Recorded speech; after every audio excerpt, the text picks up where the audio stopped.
Terima kasih Bapak Gatot Prianto sebagai penguji 2 telah datang hari ini. Terima kasih banyak Pak.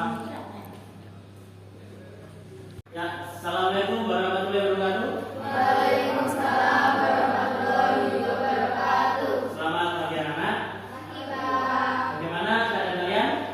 Baik, alhamdulillah sehat. Baiklah, sebelum kita memulai pelajaran, mari kita berdoa sesuai dengan agama dan keyakinan masing-masing. Berdoa, mulai.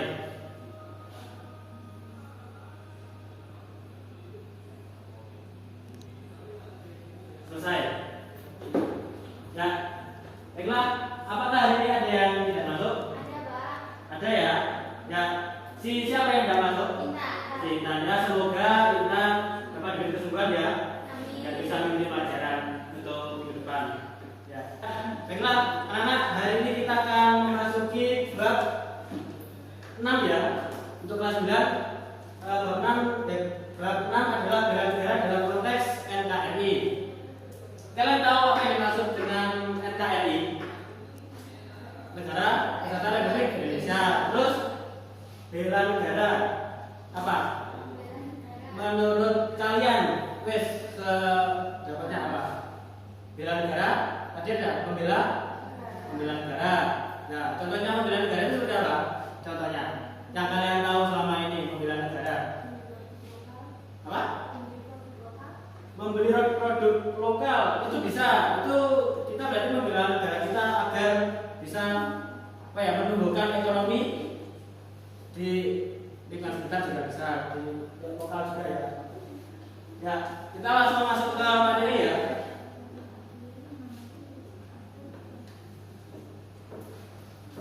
Ya.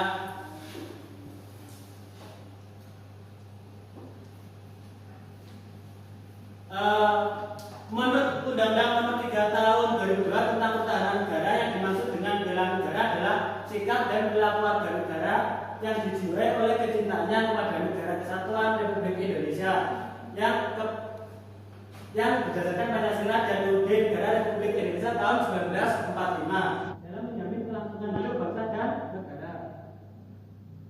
Jadi saja bahwa bela negara bukanlah tugas TNI dan Polri saja, namun seluruh warga masyarakat Indonesia. Jadi kita ini juga mempunyai kewajiban untuk membela negara. Terus ini ada kutipan dari John F. Kennedy yang menyatakan bahwa jangan tanyakan apa yang dapat dilakukan oleh negaramu untukmu, tapi tanyakan apa yang bisa kamu lakukan untuk negaramu.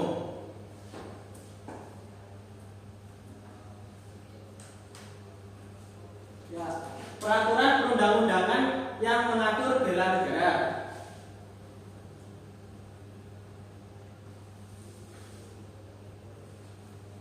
Secara umum peraturan perundang-undangan yang mengatur bela negara terdapat dalam UUD Negara Republik Indonesia tahun 1945, Ketetapan MPR dan Undang-Undang. Pertama yaitu dalam UUD Negara Republik Indonesia tahun 1945, pasal 27 ayat 3 yang berbunyi, setiap warga negara berhak dan wajib ikut serta dalam upaya pembelaan negara. Pasal 30 ayat 1 yang berbunyi, tiap-tiap warga negara berhak dan wajib ikut serta dalam usaha pertahanan dalam dan keamanan negara.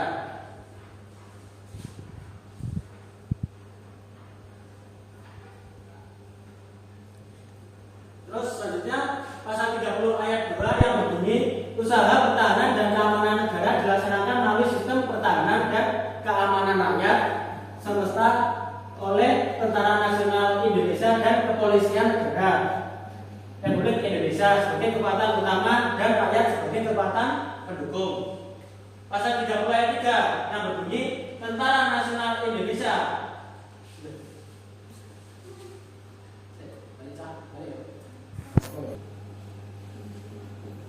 pasal 30 ayat 2 ya yang berbunyi, usaha pertahanan dan keamanan negara dilaksanakan melalui sistem pertahanan dan keamanan rakyat semesta oleh Tentara Nasional Indonesia dan Kepolisian Negara Republik Indonesia sebagai kekuatan utama dan rakyat sebagai kekuatan pendukung. Terus yang kedua, pasal 30 ayat 3 yang berbunyi, Tentara Nasional Indonesia terdiri atas Angkatan Darat, Angkatan Laut, dan Angkatan Udara sebagai alat negara, bertugas mempertahankan, melindungi, dan memelihara keutuhan dan kedaulatan negara.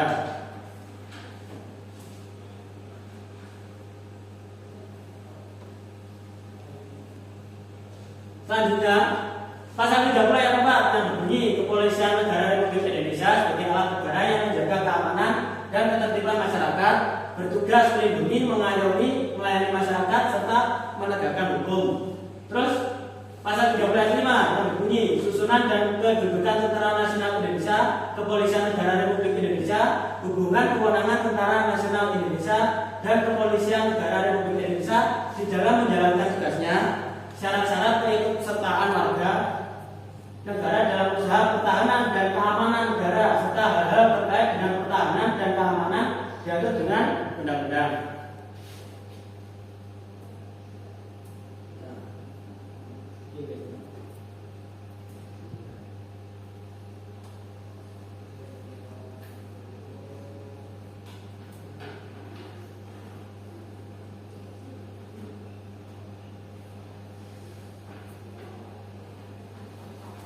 Ya, kemudian dalam ketetapan MPR RI nomor 4 MPR 2000 tentang pemisahan TNI dan Kepolisian Negara Republik Indonesia, dalam TAP MPR ini dijelaskan secara rinci tugas dan fungsi baik TNI maupun Polri. Jadi tugasnya seperti ini ya. Nah, untuk peran TNI merupakan alat negara yang berperan sebagai alat pertahanan negara kesatuan Republik Indonesia.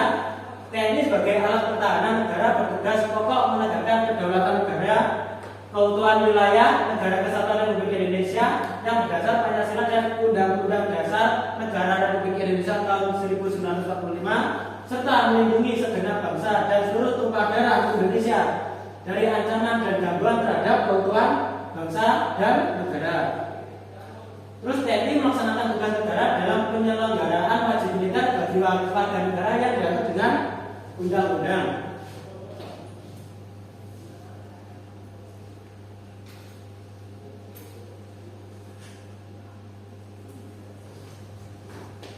Kemudian peran Polri, Kepolisian Negara Republik Indonesia merupakan kepolisian nasional yang organisasinya disusun secara berjenjang dari tingkat pusat sampai tingkat daerah. Kepolisian Negara Republik Indonesia adalah alat negara yang berperan dalam memelihara keamanan. Dalam menjalankan perannya, Kepolisian Negara Republik Indonesia wajib memiliki keahlian dan keterampilan secara profesional.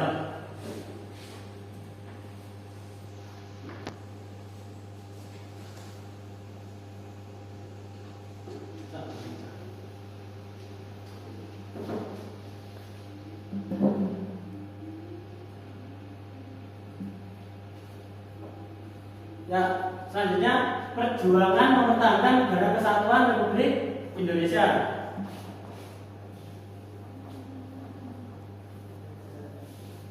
Perjuangan dalam mempertahankan negara kesatuan Republik Indonesia oleh para pahlawan dibagi menjadi dua macam, yaitu perjuangan fisik dan perjuangan diplomasi.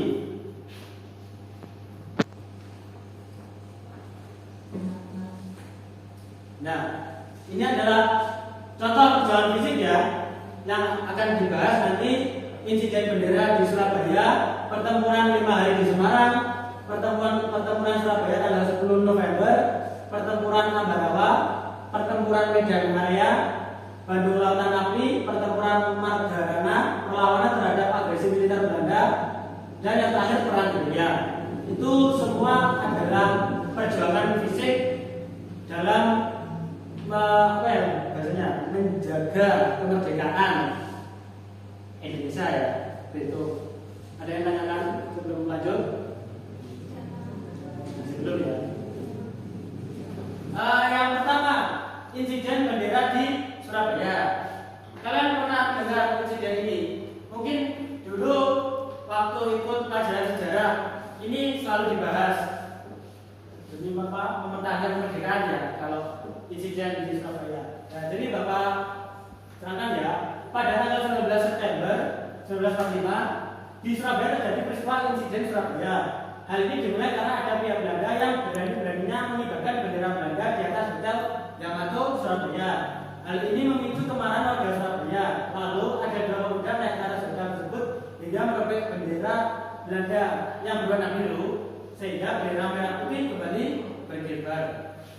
Selanjutnya pertempuran Surabaya tanggal 10 November 1945. Terjadinya pertempuran di Surabaya diawali kedatangan atau mendaratnya Brigade 29 dari Divisi India 23 di bawah pimpinan Brigadir Malabi pada tanggal 25 Oktober 1945.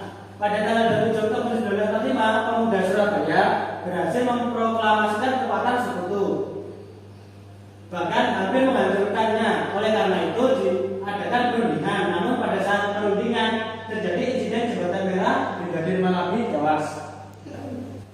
Ya, selanjutnya tanggal 9 November 1945, tentara sekutu mengeluarkan ultimatum yang isinya agar para pemilik senjata kepada sekutu sampai tanggal 10 November jam 6.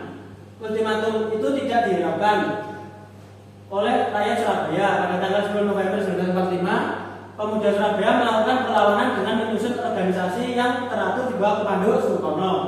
Bung Tomo melalui radio pemberontakan mengobarkan semangat perlawanan pemuda Surabaya agar pantang menyerah melawan sekutu. Yang kedua adalah perjuangan diplomasi ya. Contohnya yang pertama itu seperti ini. Nah, selanjutnya untuk perjuangan diplomasi yang akan dibahas itu yaitu perjanjian Linggarjati, perjanjian Renville, perundingan Ronoyen, dan yang terakhir konferensi Meja Bundar.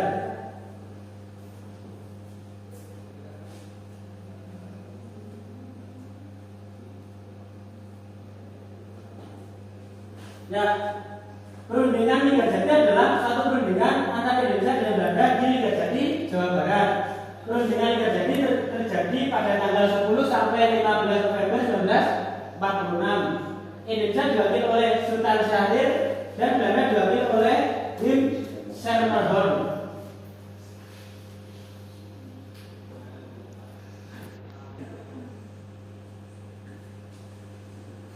Dan hasil perundingan Linggarjati yang pertama adalah Belanda mengakui secara de facto wilayah Republik Indonesia yaitu Jawa, Sumatera, dan Madura.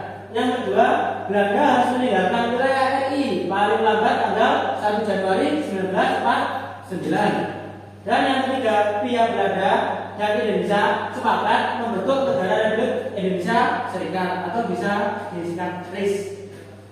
Dan yang terakhir, dalam bentuk RIS, Indonesia harus tergabung dalam Persemakmuran Indonesia Belanda dengan mahkota negeri Belanda sebagai kepala bumi.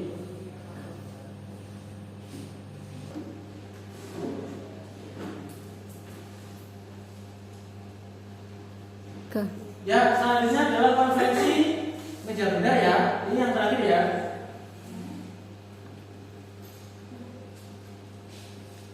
Konferensi Meja Bundar atau bisa disingkat dengan KMB berlangsung di Den Haag pada tanggal 23 Agustus sampai 2 November 1949 di Den Haag itu di Belanda. Jadi perundingannya. Terus isi dari KMB itu pembentukan Bumi Belanda RIS yang dipimpin oleh Ratu Belanda secara simbolis. Soekarno dan Muhammad Hatta menjabat sebagai presiden dan wakil presiden periode 1949 sampai 1950.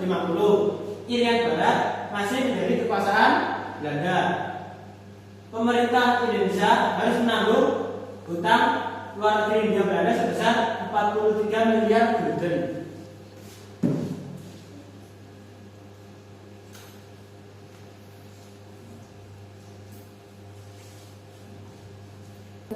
Ya, selanjutnya perundingan ini dapat dikatakan kemajuan karena dengan adanya perjanjian ini Indonesia akhirnya lepas dari cengkraman Belanda.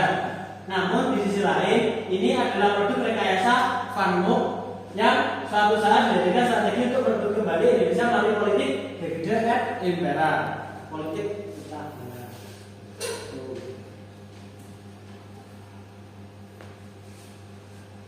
selanjutnya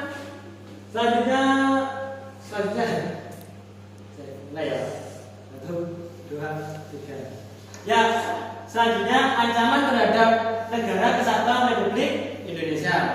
Apa saja ancamannya? Nah, kita bahas ya. Ancaman terhadap NKRI bisa datang dari dalam negeri dan luar negeri.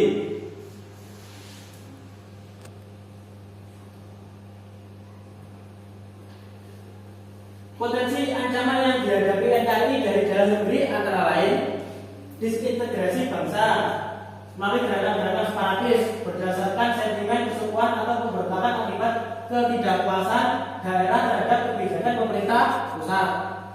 Yang kedua, keresahan sosial akibat kesenjangan ekonomi dan ketimpangan kebijakan ekonomi serta pelanggaran hak asasi manusia yang pada gilirannya dapat menyebabkan huru-hara atau kerusuhan massa. Yang ketiga, upaya penggantian ideologi Pancasila dengan ideologi lain yang ekstrim atau tidak sesuai dengan jiwa dan semangat perjuangan bangsa Indonesia. Yang keempat, makar atau penggulingan pemerintahan yang sah dan konstitusional. Ya, baiklah anak, itu tadi materi tentang bela negara yang boleh sampaikan. Kalian diskusikan tentang bela negara ya, tapi yang ada di lingkungan sekitar kalian. Nanti setelah kalian selesai berdiskusi, nanti dipresentasikan maju depan, satu di depan ya nanti ya, maju ke depan ya. Oke, ya, silakan.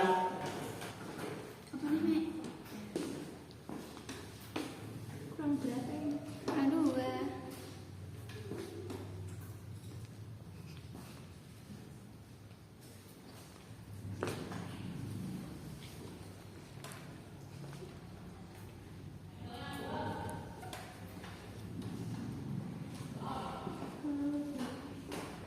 Bagaimana? Sudah selesai? Sudah, Pak. Oh sudah ya, bagus ya, pintar sekali. Ada yang masih belum paham?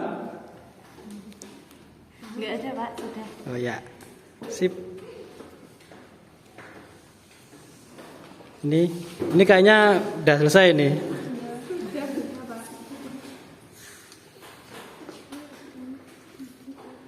Ya.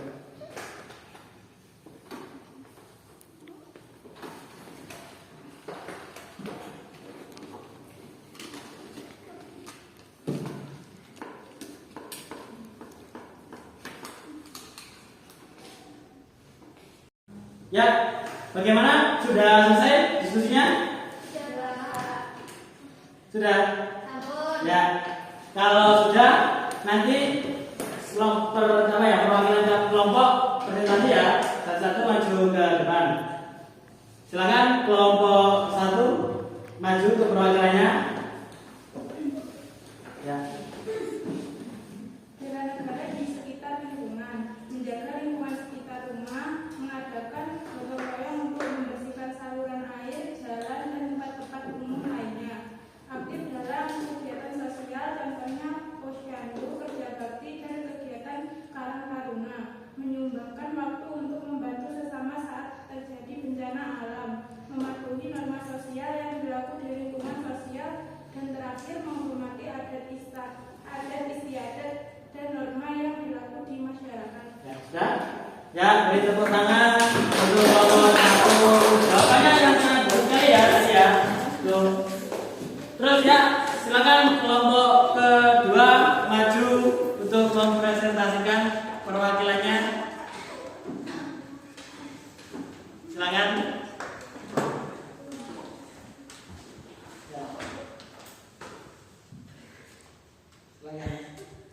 Contoh bela negara di lingkungan sekitar, menjaga persatuan dan kesatuan di lingkungan masyarakat. Contoh bela negara di lingkungan sekitar, menjaga persatuan dan kesatuan di lingkungan masyarakat, pendidikan dan penyuluhan tentang pentingnya di lingkungan sekolah, berpartisipasi dalam kegiatan Siskamling, ikut berpartisipasi dalam pembentukan polisi dan TNI. Ya, bagus sekali. Kelompok 2 jawabannya beri tepuk tangan. Ya. Ya, selanjutnya nanti ya, kelompok 3 gimana? Sudah siap? Ya, gimana? Kelompok 3. Contoh-contoh bela negara di lingkungan sekitar. 1. Ikut mendukung usaha kecil dan mengemas dengan membeli produk lokal. 2. Mengadakan pelatihan kewirausahaan. 3. Melestarikan budaya dan tradisi lokal. Ya, sudah? Ya, beri tepuk tangan untuk kelompok 3 jawabannya sangat bagus.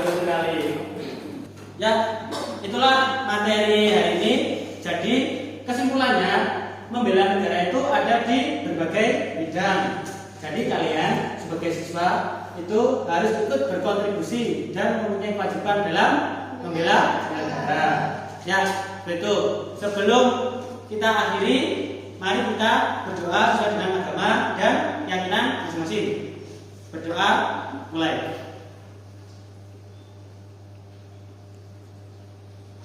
Selesai. Beri